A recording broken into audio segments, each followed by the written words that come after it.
All right. Please state your name for the record. Naomi Ulstead.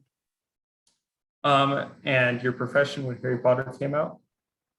At the time that Harry Potter came out, I was working in an independent bookstore in Portland, so I was a bookseller. All right. You wrote a young adult book, is that correct? Correct. I have a young adult contemporary novel that came out in December 2021 called The Apology Box. All right. When Harry Potter came out, what effect did it have on your store? It had a pretty significant effect on our store. We were, an independent bookstore. We had some regulars that came in. We didn't do a ton of sales, but we had our folks that came in. But what Harry Potter did was increase our clientele of teens. So all of a sudden we had lots of teenagers stopping by wanting to, looking for that book and purchasing that book. And while they were there, they would often purchase other books. So we really saw an increase of book selling, especially among teens. Did you ever sell out of books like, specifically Harry Potter books? Oh, definitely. But, pretty soon, especially at the beginning, because at the beginning, I don't think anybody was anticipating the kind of success that that book would have. And so at the beginning, it was hard to keep them in stock, and we were constantly running out, and the supply chain was such that it was hard to get them filled fast enough.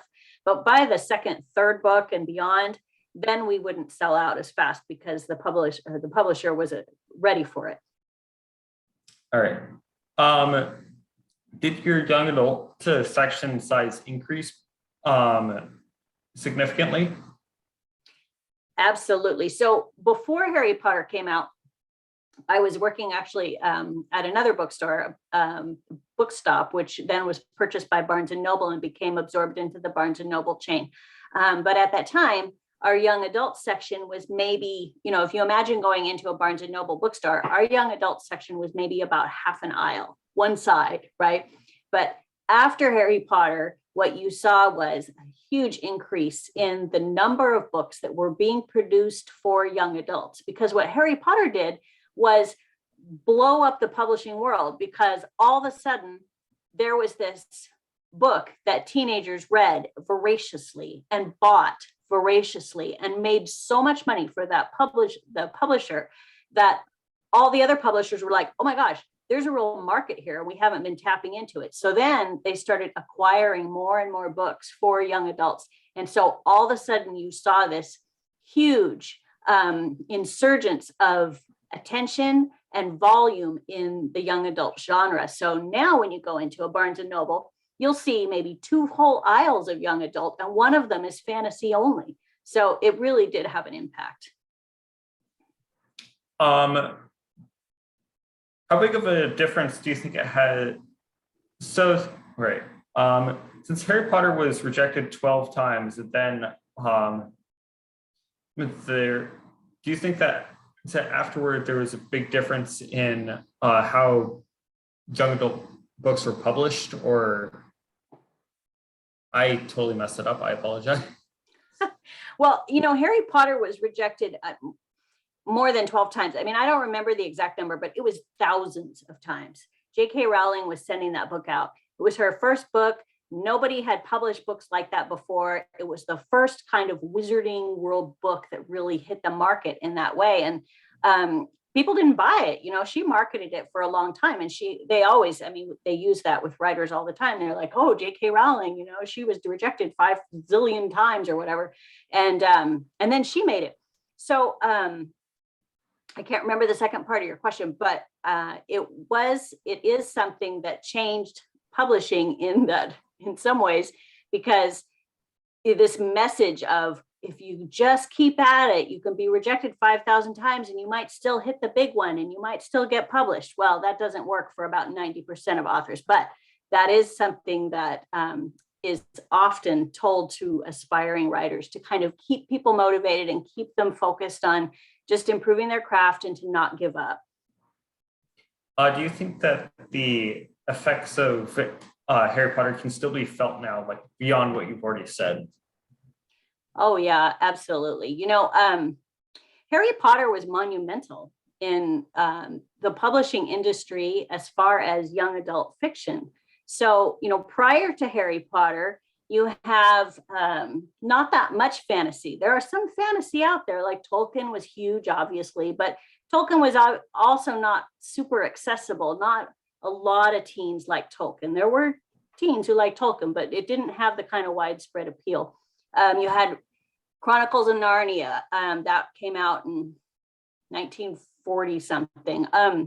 But it was also Chronicles of Narnia were real small books, and they're wonderful. I love Chronicles of Narnia, but they weren't the big type of books that you get with Harry Potter. Harry Potter, that series was really the first fantasy series that came out targeted for teens that had long form fiction, so big books.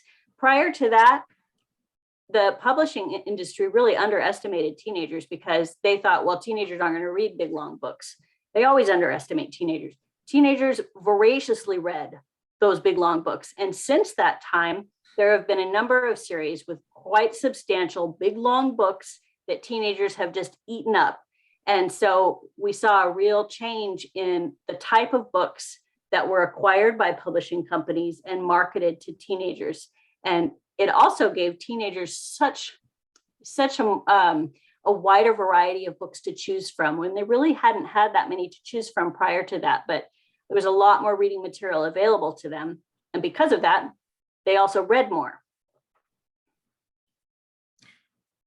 Do you think that anything to, what is the closest thing that has happened to, that was like Harry Potter recently?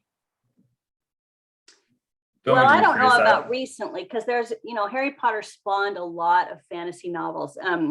And for a while, there was so much more fantasy that was hitting the shelves. And then it actually, after several years, that kind of got glutted. There was almost too much fantasy. But, Percy Jackson's series, that came after Harry Potter. The Twilight series, although not exactly fantasy, more like vampire fantasy or whatever, but that was after Harry Potter.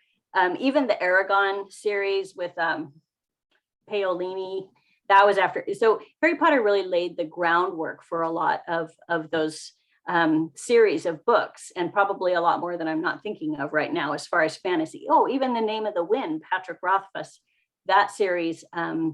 In some ways, Harry Potter was the foundation for a series like that to experience success and to be available. Do you think that Harry Potter could be used in schools to enhance reading skills? I do. I think Harry Potter is, I love Harry Potter. And I also see the impact that it had. It's not perfect. There are some faults with the book, but I think that it can be used to improve reading ability because it's long form, because there's character development that really on multiple levels that happens. It's a long plot over these many books.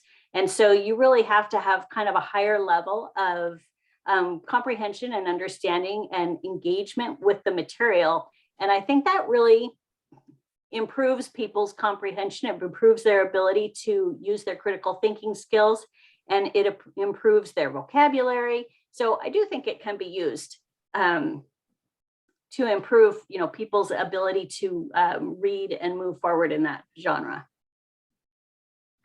All right. Do you think that Harry Potter will be remembered throughout history, similar to other books have? Yes, like if you think back to, our canons of fantasy or whatever, where you think about Tolkien, I think Harry Potter is along the same line. Now, if you're a huge Tolkien fan right now, you're like, no, shut up, strange lady, because it's not on the same level at all. Because Tolkien fans are like, yeah, Tolkien is it. And he is kind of a god. I mean, my gosh, the type of world that he created. But I think the impact that Harry Potter had on the publishing industry and on teenage literature and on teenage readers can't be underestimated. And I think, the increase in the amount of teenagers that were reading, some teens had never been reading. A lot of the teen market had dropped off. Teens just weren't reading that much. But after Harry Potter, it boosted. Like, I can't remember what the percentage was, but it was like 40% or something higher than it had been. And that we have not seen that drop off.